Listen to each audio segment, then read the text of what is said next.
Welcome to Unlocking Your Truth, another podcast by Dr. Leslie Phillips.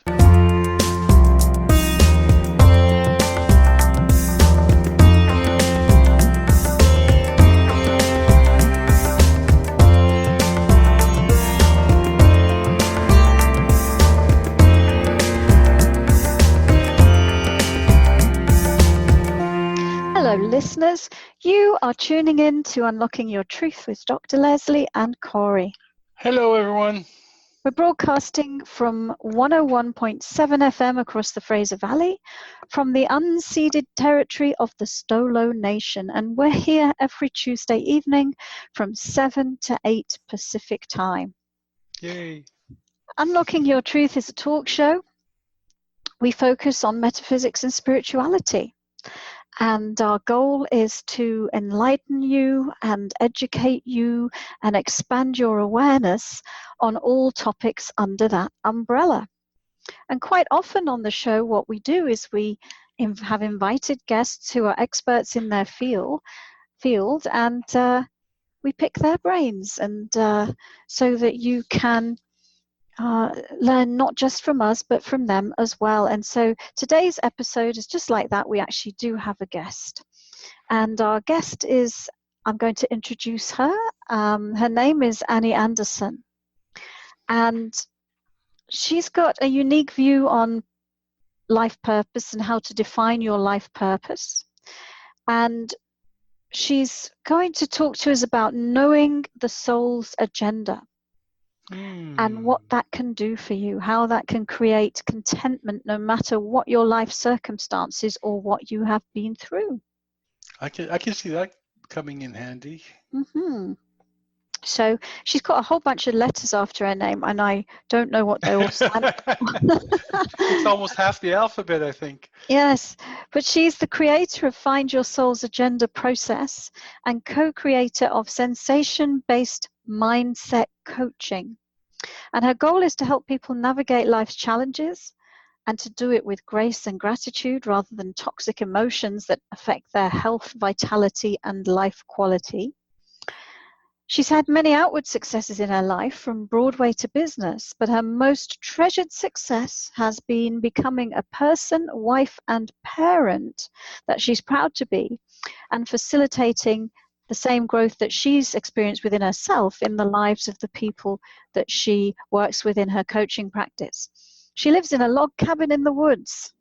That sounds lovely. Nestled between the foothills of the Adirondack Mountains and Lake Champlain. She, her husband, and children can often be found swimming in the lake, presumably that's in the summer, skiing, enjoying the amazing local food, and riding the ferry boat back and forth to school. Welcome to the show, Annie. And going to Santa's Village, I presume. We have been to Santa's Village, actually. My kids were just talking about that the other day. So tell us what you mean by the soul's agenda, Annie. What do you mean by that? Yeah, when I was trying to find my purpose years ago, I took a number of courses, and the courses had results that were similar, and I couldn't relate to any of the results. It just didn't seem like they were describing me. It sounded like they were describing someone else. And so as I developed the soul's agenda process, the reason I decided to call it the soul's agenda is because sometimes to me it felt like life was having its way with me, and it was almost like life had an agenda for me. You know, there were other times when it felt like I was creating reality, but sometimes it felt like life was creating my reality. And so it's kind of cheeky, the soul's agenda, because that's what it feels like sometimes. It feels like life has an agenda for us. And I do believe that we can co-create with life, but not if we're not willing to look at the fact that, you know, spirit has an agenda too. Yeah. No, I think it's a good word for it, because a lot of the time I think people get hooked onto this idea that my life purpose is this thing that I have to achieve, you know, this thing I have to present to the world, be in the world and achieve. And often the soul's agenda or purpose is to transcend a challenge. to Mm-hmm. expand one's consciousness, and not necessarily what we tend to think of Mm-hmm. as life purpose. And there's also purpose in pretty much everything we do and every day we spend on this earth. So I think it's a really appropriate word, actually. Yeah, I love what you said there about how there are we're on purpose all the time. It's not like some days we're on purpose and sometimes we're not. We're always on purpose. Yes, even if we're out of alignment, there's a purpose in being out of alignment and coming back into alignment. Exactly. Yeah, exactly. Yes, yeah. So now, and also, I mean, the other thing I find about talking and working with people about their life purpose is we're all unique, aren't we? Yeah. We're not one of us the same. And so there's no recipe that, we're all meant to follow. And I know that you say trying to be normal is dangerous. Mm. Yeah. Well, I found for myself in my life, I was trying to, well, just like you were saying, we think that our life purpose is about doing something and achieving something, and it's not that. I think we look out there, out in the world, and especially in the world of social media, and we start to compare ourselves and think that I've got to do this and I've got to do that, and if I don't make a certain amount of money, have the man of my dreams or the woman of my dreams, or have 2.5 kids and a white picket fence, there's something wrong with me. Right. And I think sometimes the aspirations that we're reaching for are actually just in trying to fit in or trying to belong, which, is important because we all want to feel that belonging, but sometimes our longing to belong means that we're striving for normalcy. And when we're merging, and we're merging into a vibration that's not our unique vibration. We're losing our signal amongst that group energy that we're trying to fit ourselves into. Exactly. There's so many things when you look out there that we think, well, we don't want to be a part of. A large majority of people are sick or have chronic disease or are on medication or things like that, for example. That's normal, actually. It kind of is, isn't it? I don't want to be like that. Kind of quite normal, isn't it, for our modern society? Yeah, that's true. Yeah. Gosh, yeah. So kind of it is dangerous to be normal. Yeah, and so Glad I don't have that problem. no. But it's funny because I teach meditation and I teach people how to develop their intuition. But even in a class of alternative people who are doing something like learning to develop their intuition, there can still be this thing that says I have to do it like her, or I have to do it in this way, or I have to be the same as the other people, or and no, you don't. No, you don't, and it can get you really off track. Yeah. It can get you really off track. I remember years ago somebody said it's good to be weird, be as weird as you can, and I thought I just couldn't resonate with that at all. I didn't know what that meant or how to do that. And to me, it's not about being weird. It's about being yourself, and there are going to be times when that bumps up against what other people think is whatever, right, wrong, awkward, not. Yeah, it whatever. reminds me of growing up in England, and there's always these little subcultures of different youth groups, whether they're goths or punk rockers or whatever, and they're trying to be, extreme and different, but yet they're all wearing the same uniform and merging, and actually they're not being unique. Yeah. Yeah. So it is funny. Yeah. So now I'm interested in just learning a little bit about your background and your journey into creating this process that you use that you've called the Soul's Agenda process. Because I read that you, I don't know whether you're a master in Tai Chi, but you have a Tai Chi practice, don't you?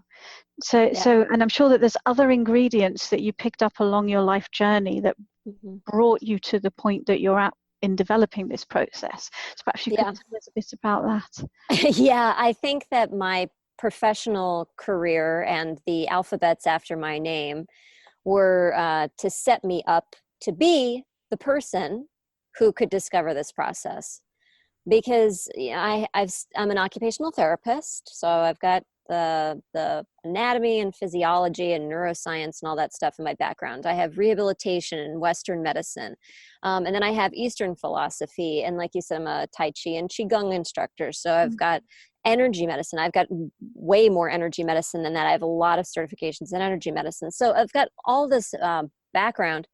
But for me, I was a practitioner, and I was helping people with their own lives, but it wasn't until my own life fell apart that this process emerged. So I had an instance where my marriage and my status in the community and my identity as a mother and, gosh, if that's not enough, et cetera, really crumbled to the ground. And I had to build myself up again and figure out my life. I had to pull the pieces together.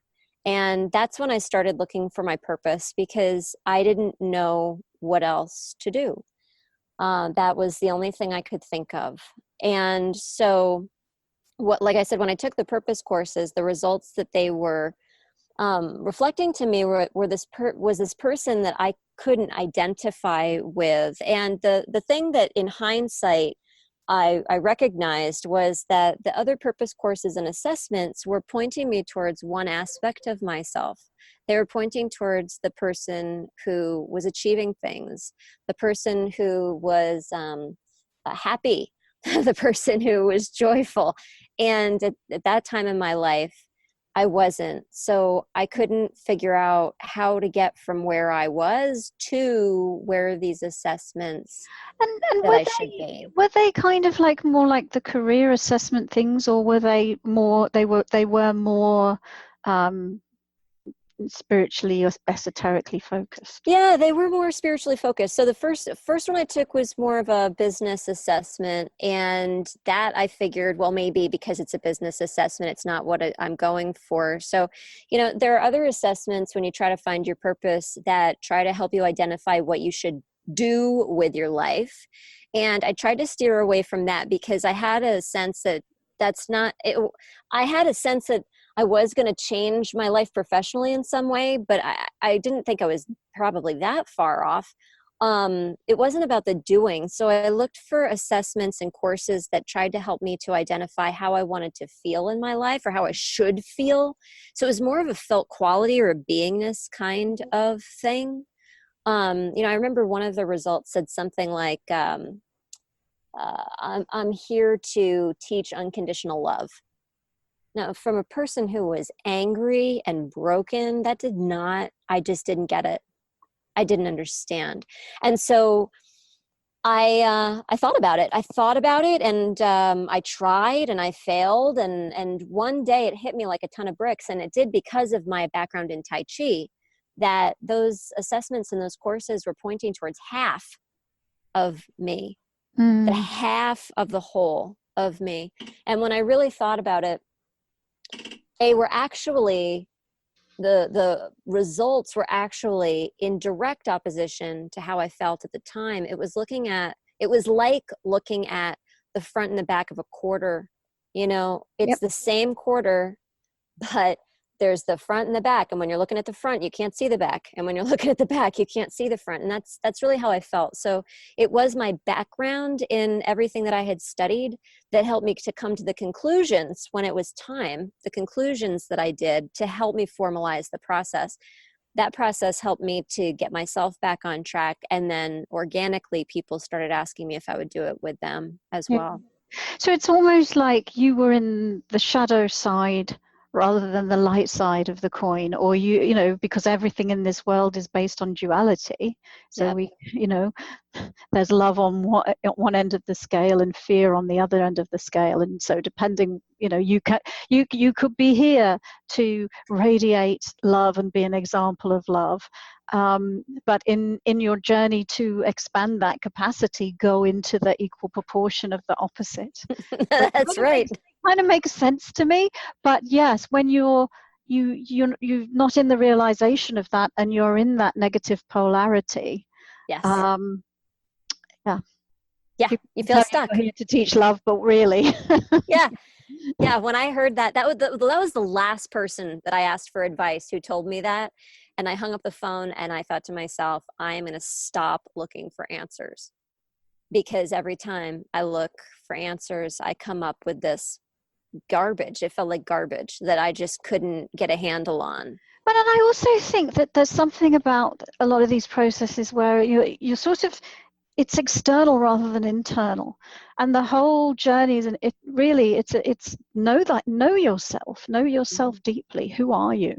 Mm-hmm. And so I assume that might be part of what your process is doing, is helping people know themselves. Yes, it is. I mean, it's a big part of it, because once somebody finds their soul agenda word, one of the things that's very different about this process in relationship to others is that a person defines what that word means for themselves. I never had somebody else ask me what my words meant to me. And that's a really important part of this process. I've done the soul agenda process with a lot of people now, and we've come up with similar words or the same words for different people a number of times. Like the word adventure has come up, the word love, the word empowerment. But I've never heard the same definition twice. And this really speaks to what we were talking about. Everybody's unique. Well, they are, and really, language. I mean, there's a lot to say about language, isn't there? Because words have energy, and a different person can have a different energy association with the same word as another person. I mean, if you take the word God, that's a highly charged word. And you look at, someone who was brought up and beaten by Catholic nuns and what they think about the word God, I don't know, versus, pick another example, but all of the words in our language are charged like that, and so they do mean different things to different people. Mm-hmm. So I can see that, and really, when we're trying to distill who we are and why we're here down to words, we're reducing. Actually, because who we are and why we're here is multidimensional, is eternal, is like this, and then we're trying to bring it down into our human language. Yep. And yeah. so we have to make do with the words that we have. Exactly. In order to do that. Exactly. Yeah. I was in a therapy appointment one time when I was going through my own ordeal, and I was really upset. And the therapist looked at me and said, Ani, you just need to learn how to be. And I was so frustrated with that statement. I said to her, I would gladly learn how to be if somebody would just tell me how. If they would just tell me how. And she said, well, do this. Go home, lay on your back, and put your feet up the wall like an L, and lay there for 5 minutes and breathe. It was a yoga pose. And I did. And, naively, I kind of expected that I would do that for 5 minutes a day, and I would learn how to be in some different way of beingness than I had not gotten to in my life. But she was just talking like about chilling out. Like you just have to chill out. But I love being able to help people who don't know how to be. I mean, there's a lot of discontent in the world. There's a lot of confusion and chaos. I love teaching people how to be in a really practical way. It's a very practical way to be able to work from, it's a place to start. No, I agree with you. And I really, back to the idea of knowing yourself, you have to be to know yourself. Because if you're doing and you're striving, that's not necessarily the recipe for knowing yourself. Well, listeners, you've been tuning in to Unlocking Your Truth with Dr. Leslie and Corey and Arnie Anderson, our guest this evening. And we're talking about the soul's agenda. And we're going to have a few ads, and then we'll be back for more.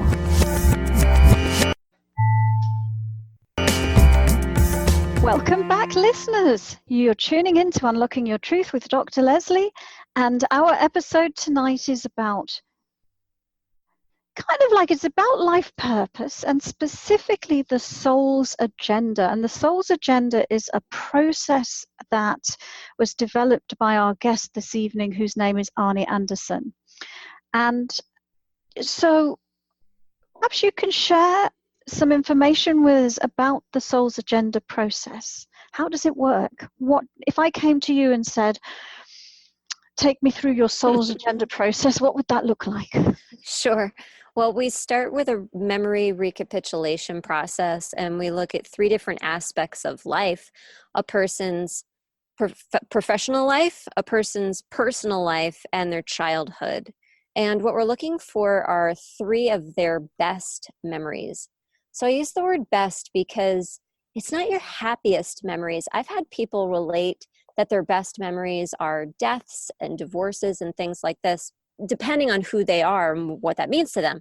So after that, you have 9 memories to go from. And what we're looking for next is how you felt during that memory. So you grab another piece of paper and you make a big long list of feeling quality words. During this memory, I felt empowered. During this memory, I felt confident. And you write all the words down. Sometimes they're little short phrases. Most of the time they're words. Mm-hmm. And then after you have that big long list, you go through an elimination round where you take them 2 at a time and you ask yourself, which one feels like the right word to me? Which one feels like my word? And you go through the list until you, hopefully, most people can do it pretty easily, get down to one word.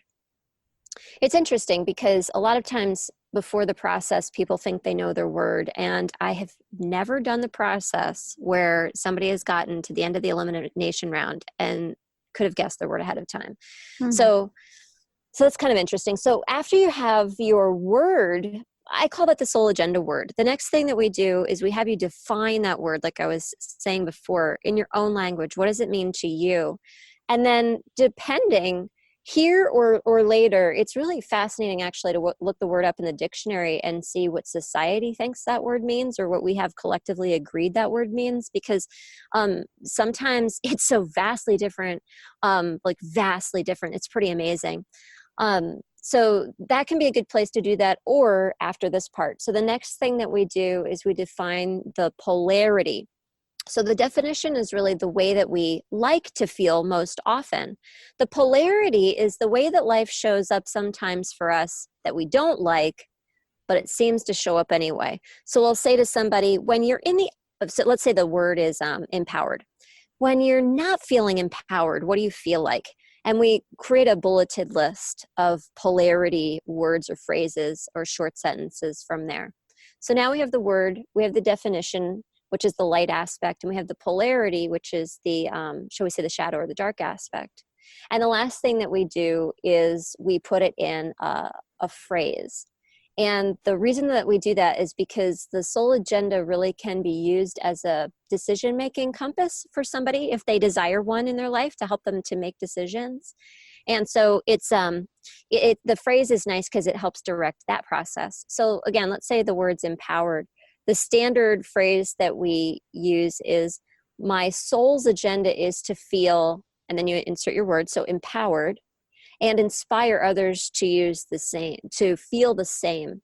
So in that capacity, we're saying that, this is me, and this is how I like to feel, but I'm also here in the world to impact other people in some way. And that unique way is usually directly related to who I am. Yeah, well, it's sort of like, well, this is my frequency that I'm beaming out.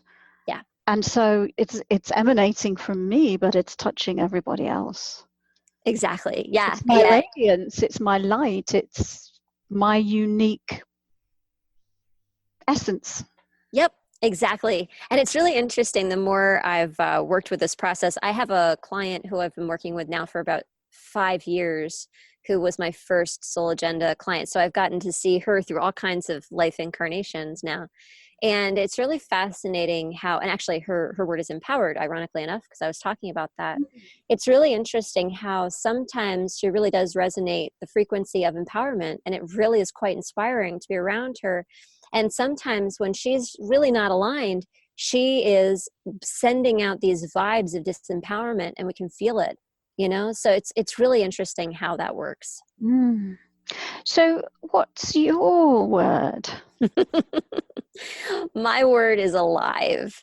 And I think it's kind of funny that I'm the person who developed this process, and my word is alive because here I am helping other people You figure feel out why alive. they're alive. Yeah, Well, and to feel alive, because if you're on purpose exactly. and you're at your frequency and doing what you love and all of that, then you feel alive. And if you Exactly. don't feel alive, Yep. very Yeah. So good. for me, my definition of alive has two meanings. One is when I feel fully alive, I feel fully expressed, and that really incorporates all the emotions for me. So I'm still really in my light aspects when I'm sad and enjoying it, and angry and enjoying it. I really love to feel. Hmm. And I love to feel present as well, like really present. So that's the other part of my definition, is really being very present with life. And so there are a lot of times when I feel that and I get better and better at those things. But there are other times in my life where I shut down, or I feel shut down, or I'm distracted or not focused. So that's the opposite, and that shows up too sometimes. What's the most unusual word that anyone you've helped through this process has ended up with? I have two words that I have only heard once, and it's funny, one of them makes me smirk and smile, and that's groovy. I thought Groovy. that is so fun, right? Groovy was so fun. And the other one that I haven't ever had a repetition of that isn't quite, it's actually amazes me that I haven't heard this one again, is limitless. I like that one. Yeah, yeah, limitless. Mm-hmm. Limitless. That's. There are no barriers. Yeah. There's nothing that's not possible. We've had some really interesting words. We have had some words that have, when I've heard somebody's definition and polarity, it's become obvious to me that they have a lot of challenge in their life based on their definition and their polarity. It's really quite obvious. And then as I've watched them, like they struggle.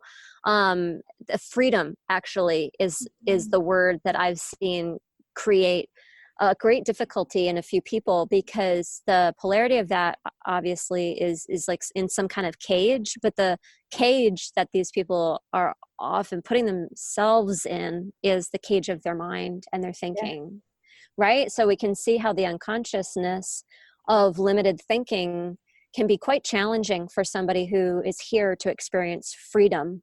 So it's fascinating, and I love to hear people's words and then get to know a little bit more about them. I feel really privileged that I've gotten to experience this work with so many people. Yeah, it is fascinating. And when you first were explaining it, I was like, how can you encapsulate the wholeness of one person in a single word? But you've explained it very well, because it's that word, it kind of spreads out to just everything in their life and everything about who they are. Yeah. So you find the word and you find the polarity of the word.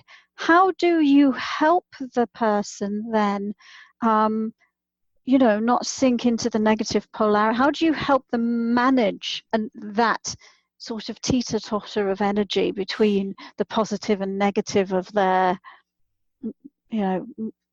life pattern, for want of Yeah.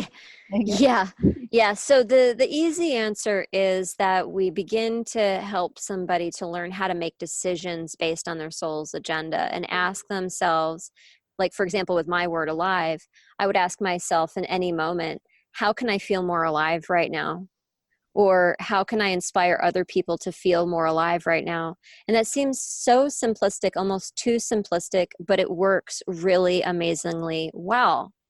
So I'll say that because that's the simple answer, and it really is true for like a lot of the time. However, there are these times when I'll give you an example. Kind of. So if I was making a decision that it would make me feel more alive to learn a new skill, So I'm going to go learn pottery, and that will help me feel more alive. My decision might be. And then I go to learn pottery, and while I'm there, I find that the meditative aspect is really hard for me to focus. And so I'm distracted. And so I'm experiencing my polarity in that moment. Well, knowing my soul's agenda is amazing, because if I didn't know it, I would think something's wrong with me. I don't like pottery. I shouldn't be doing this. All of those thoughts might go through my head. But because I know my polarity, I know that I'm going to experience my polarity when I'm in growth. And so instead of trying to run away or fight it or tell myself that I'm wrong or I made a bad decision, I'll be able to sit with myself and just watch. And in that watching, of course, we develop new capacities.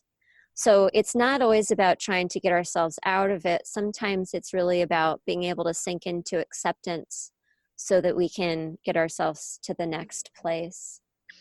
And I like the simplicity of it as well. It's a bit like a sort of an internal mantra, or just like one thing that you need to focus. So another question is, have you ever known someone's word to change?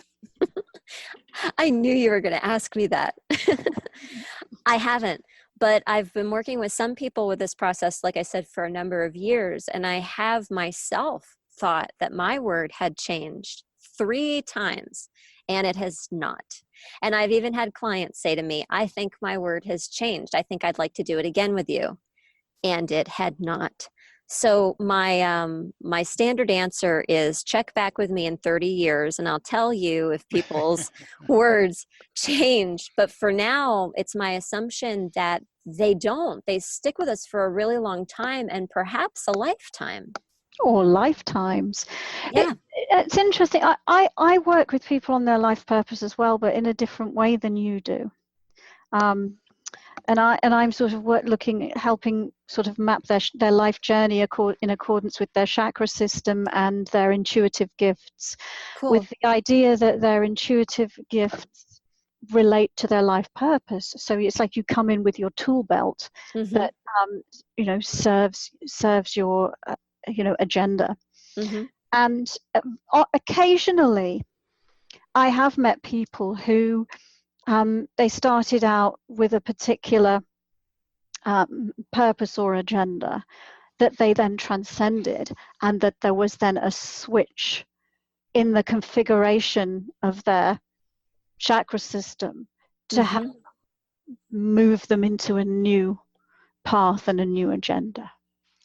Well, when you look at spirituality, if you look at the true concept of life and spirituality, in essence, we come here with this plan, to experience X, Y, and Z, and it would make sense that, that your word would be associated with our plan, and so it, in essence, would not change until the end of our experience.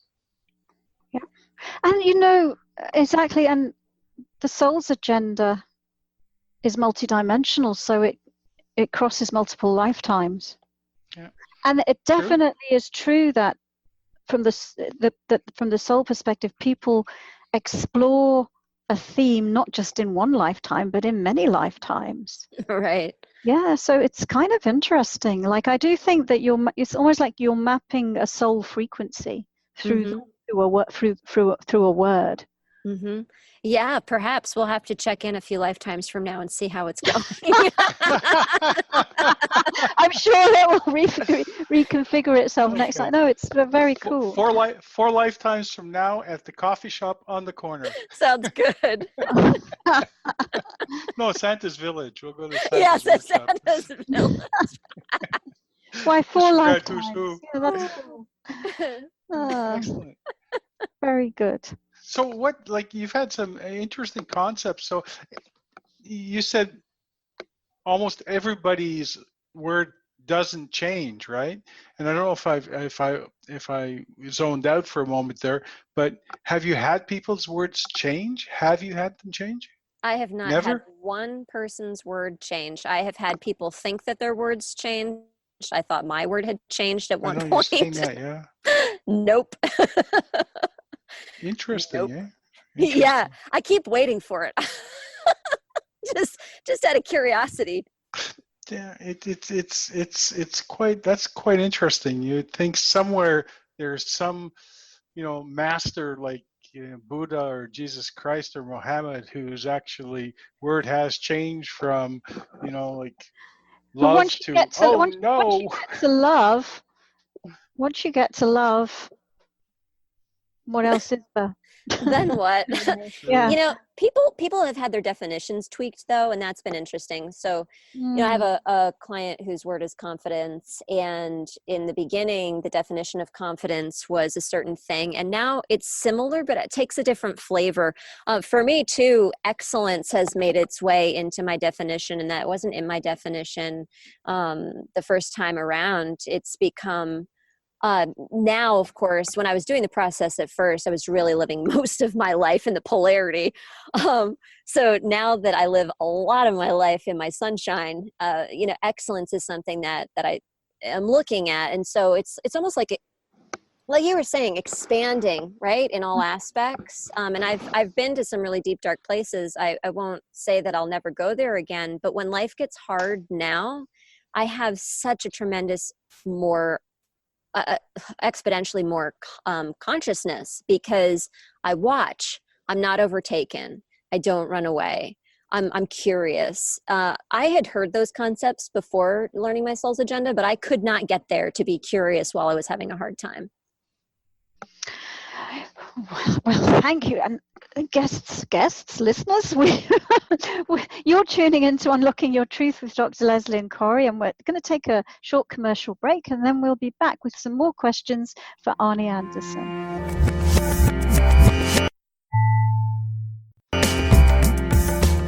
Welcome back, listeners, to Unlocking Your Truth with Dr. Leslie, Yay. with Corey, and with Arnie Anderson, our guest. That's my word for today. Yay. Yay. We're talking about the soul's agenda, which is Arnie's, I hope I'm pronouncing your name correctly, which is Arnie's, her process for helping you align with what we might call the life purpose. And so... I have a question. Oh, go ahead. Please be my guest. So a few years ago, I did some work on life purpose, and it actually moved into something a little different, and it's your why. Oh yeah, as opposed find your to why. as opposed to life purpose. There's just a little bit of a difference. How does your why relate to your word? Yeah, is that Simon Sinek's work? No. Okay, because I've done the Find Your Why with Simon Sinek. So it is it was quite a revelation for me why I am where I am today. Yeah. And how my why and youth, how? my youth brought me here. It's just like, huh? Yeah. Connected? I think that's the interesting thing with the why, is it's about the why and the how. And so it adds a more of a dimension. When I did why work, I look back at the soul agenda work and I can see my soul agenda all over in that work. It just further informs the soul agenda process, I think. The soul agenda process is very simple. It's unbelievably rich when a person takes it into depth, but it's really simple. So some of the other work, like the why work, really can expound upon that concept for folks and expand it. Which would you say is the base? For me, the soul agenda is, because I believe that everything arises from the beingness. So the soul agenda really helps people to put words around their being state. And the why work, I think, adds more elements to that. But the soul agenda for me is about getting to the being, who you are. Like Dr. Leslie was saying, like your frequency. So when you're saying, okay, let me just, I look at it a little bit different. Would you say that the soul agenda is more of a spiritual within, and that the why is the humanistic aspect of that, or am I got them reversed? Well, I don't know, Corey, because the way that I think about spirituality is really about seeing that everything in life is spiritual. Yeah, let me change my Sure. spiritual nature Mm. as opposed to my human nature. Yeah, I would agree with that. When you say it like that, I would agree with that, because some of the whys really look at our humanness, our human experience and things. And the Soul's Agenda work does look at some of that, but it's really trying to get back to that spiritual nature. Thank you. Yeah. So I have a fun question. Sure. Oh, no. Because I could just imagine a dating app or something going on here. Yeah. So Yeah. I mean, how, have you ever done anything around relationships and Oh, yeah. compatibility between people on the basis of their Oh, yeah. soul's agenda? Yeah, we do Soul's Agenda work with couples a lot, actually. And here's like the short story. We find that every single time we do this work, couples, a partnership, their Soul's Agenda kind of fits hand in glove. Now, the question is this relationship helping me to basically empower myself in capacities that are going to help me to live into my light? Or is it a relationship that just allows me to revel in my light? So, for example, a client I was working with was having a really difficult time with her husband. We didn't do his soul's agenda, but her soul agenda was to feel empowered. So, of course, she had disempowering relationships in her life, and the relationship with her husband was very challenging. She chose eventually to empower herself to get a divorce. And from there, she developed relationships that really helped her to revel in the light of her empowerment. So you can see that other relationships, however, really are about supporting each other's light aspects. Not that you're ever going to go, you're never going to go into the depths and the polarity, because you are. But it's so fascinating. I could talk about it for hours, actually. The couple relationships are so incredible to me. The polarity that let's just say husband and wife relationship here for sake of argument. So the polarity that a wife experiences when her husband goes into her polarity, it can really trigger her. But if she knows her soul's agenda, she can remain conscious while he's going through experiences that are like her polarity, and that can create tremendous amount of healing. So I think we pick partnerships for a reason. Oh, it's very, very, very interesting. It's super fun. I also wanted to ask you about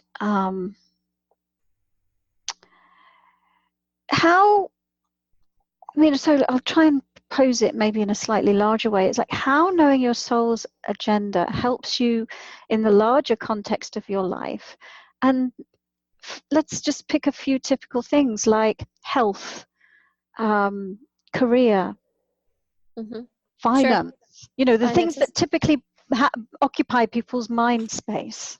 Yeah. So we've dealt a little bit with all of those things. So let's pick jobs, because it's super easy. So one of the simple ways that you could be using your soul's agenda is to help you to find a job that helps you feel like you want to feel. So for me, I'd say, well, this job helped me feel more alive. For example, if I'm looking at changing jobs or what tasks I'm going to be doing at a job. And that was me, by the way. I was in a job that I wasn't feeling super alive in. It was time for a change. Once I started to coach, I really started to feel alive. I love my job. It really helps me feel alive. So that's one way you can use that for alignment with a job. With health, what we find is that when people know their soul's agenda, they make decisions that are healthy for them, not, I should or I shouldn't, but are healthy for them. And do you have any, sorry to interrupt you, do you have any healing stories? Like, so for example, let's say somebody's comes to you and they've got cancer, or they've got diabetes, or they've got some other chronic disease, and then they find out their soul's agenda. Does that help pull them out of that? Yeah, we had a client who contacted us who was down with Lyme's disease. She had to leave her job. She was living with her parents. She didn't know what to do, and we helped her find her soul's. We do this with everybody, of course. So we helped her find her soul's agenda, and her soul's agenda was to play. And she's in bed most of the day, but she started becoming more playful. And it was funny because what she really wanted, even though she was in bed all day, was to start her own entrepreneurial job, but she didn't know what she wanted to do. So, you're seeing how these things kind of go hand in hand. So she made the decision to start to become more playful. She thought about what entrepreneurial jobs would help her to feel more playful. She chose one. Her health miraculously started to turn around, and 3 months later her doctor said she didn't have Lyme's anymore. It's crazy. Actually, I just heard from her recently too, and she said, my doctor was concerned that my Lyme's disease was coming back, and I really started to become more intentional with my soul agenda again, and then the next time I went in, he said it went away. So very helpful for health and finances as well. We do some work with entrepreneurs. A lot of the people who find us want to feel better in their lives and make more money in their business and things. And so we help them to align with who they are, and just they start to exude energy, which attracts and draws opportunities to them. So oftentimes when those opportunities come, they come with growth. And so we help people to navigate the polarities that come along with that growth so they can step into greater light within. And, it's definitely lent itself to more financial gain quite a number of times. Well, it certainly is fascinating. And, in your practice, I mean, I imagine some people just come and get their word, but other people you work with over a period of time. So how do you help them by knowing what their word is? Yeah, you're right. We have a certification program, and one of the things that we teach our students is how to help people find their soul's agenda. So I was just having a call with our certification students from last year yesterday, and I was listening to them talk about all the people who are coming to find their words with them now. And I thought it was interesting because people contact me less to find their word and then don't do anything else with me now than they used to. I used to have people who just wanted to find their word, but now people are more likely to either find my students or read the book if that's all they want to do. With me, people want to, they know that finding their soul's agenda is a part of the process, but what they're really looking for is living into their highest purpose and potential. So they know that just knowing their word isn't going to get them there, and they're looking for they have to live the vibration that they are. Exactly. So they're looking for help to really continue to align so that they can learn how to do that independently. Very cool. And that takes a little bit of time. Yeah. So you mentioned the book again, and you mentioned your certification process program. So if our listeners are curious and they want to know more about you and what you do, or they want to find their soul's agenda, how can they connect with you? Well, one of the easiest ways is to go to anianderson.com. So it's www.anianderson.com. And there you can find out all kinds of information, including how to find the book and the certification program that we lead people through in sensation-based mindset coaching. And are there any particular types of people who tend to be drawn to this? Or is it all kinds? Yeah, I think that the people who are drawn to this are more spiritually oriented people. I find I've definitely done this process with people who are not spiritually inclined, and they either don't take it seriously or they don't see its value. So the people who tend to be drawn towards it are spiritually inclined people already. And the people who gain value from it are people who, in some capacity, value their spiritual nature. They're the people who really sink their teeth in. Well, is there anything that you wish I'd asked you that I I don't think so, but one of my soapboxes that I'll take the invitation to just step on for a second is that, one of the reasons that whether people study their spiritual nature with me or with somebody else, it doesn't really matter to me, but it's so important to me that people understand that there's nothing wrong with them. Because for me in my own life, I've been places in times when I really thought that there was something wrong with me, and that voice in my head was telling me so. And I know there are so many people who struggle with that. And it's one of the things that I believe the soul agenda process can really bring to the world, this deep self-acceptance. There's nothing wrong with us. We're always on purpose, and everything that happens for us is happening for our benefit in every way. Do people come to you and do the work with you and spend time with you and then come up with the word and they don't like it? Yeah. I did have one client who did not like her word, but she recognized, I've never had somebody say it's not right. So that's the difference, Corey. So I've had somebody, and I'm probably more than one person, say they didn't like their word. I didn't actually like mine at the beginning either, but I've never had somebody say it's not right. And certainly there have been people who don't like their polarity. Because let's face it. Well, we can be in resistance to ourselves, can't we? We really can. So. Oh, yes, we can.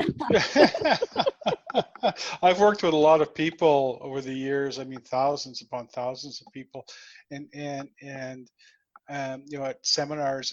And I always find it interesting that no matter what comes to them, like they'll spend 3 days in an intensive workshop or seminar, looking at themselves, looking at their lives, looking at their, like, I had a gentleman one time, this is a quick anecdote.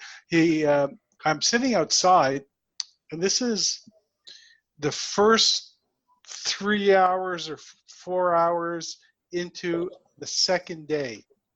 And he comes out and he looks at me. I was sitting outside for a second. He comes out to me and says, "You know what? This is amazing." He says, "All this while I thought I'd been an alcoholic, and I'm not an alcoholic." He says, "As a matter of fact, I'm going to go across to the bar and just have one drink, and then come back." So he actually did. He went across to the bar, had one drink, right, and never had another drink. I mean, I spoke to him 3 weeks later because his wife called me when she found out he went out and had a beer at the bar, and just railed me. But it's amazing how sometimes we look at, we put labels upon ourselves, and it's not what I'm saying the word is, but sometimes we put a label on ourselves and then realize one day, hey, this label, I had one when I was younger, up until about 22 years old. I thought I was stupid, like literally stupid. You know, like I could, like my biggest goal, my biggest dream was to be able to do a crossword like my friend Tom, who used to do the daily crossword every day. And that in that sense, I thought I was dumb. My parents always, and my friends and family always, you know, played this game, right? Yeah. And then afterwards, I realized my intellect was quite high, and things change. But when you work on self, you know, looking in the mirror doesn't work because you can't see yourself. It has to be laid out in front of you, you know, by strangers, not exactly knowing you, but asking you the exact right questions to get the exact right answers for who you are.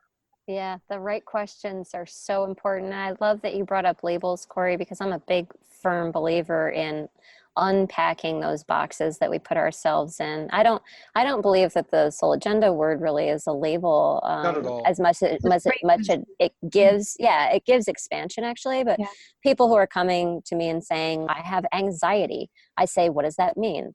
I have stress, depression. I have illness. It doesn't matter whatever the disease is. Unpacking those boxes for folks and getting them out. Well, yeah, every time I drive by, there's you know, the cancer center. Like you drive by the cancer center and you go, come on, don't you get it? Like that's where I go. I'm going to the cancer center. You know, like I want to get my dose this week.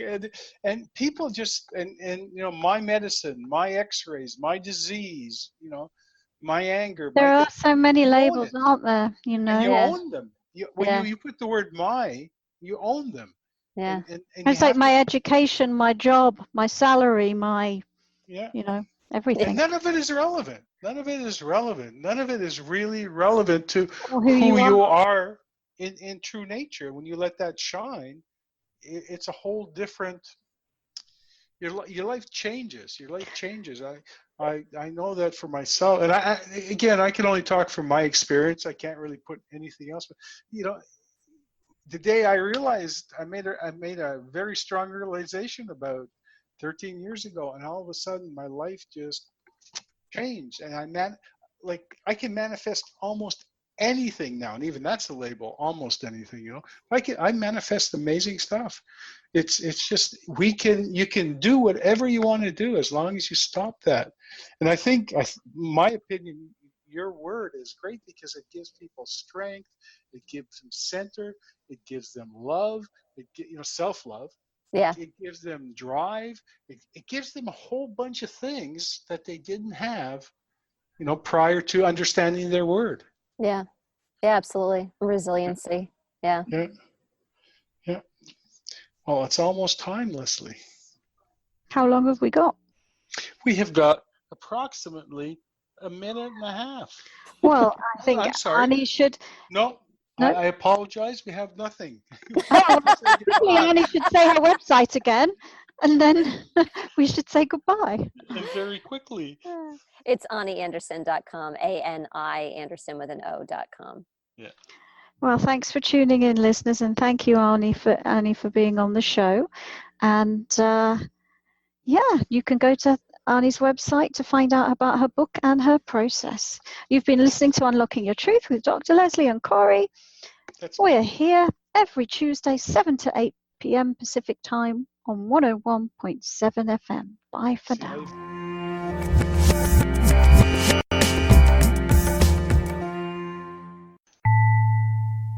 Thank you for joining us. You've been listening to another Unlocking Your Truth podcast by Dr. Leslie Phillips. For more information, go to our website at drlesleyphillips.com. That's drlesleyphillips.com, where you can ask questions or send her an email, and there's many free gifts on there for you as well.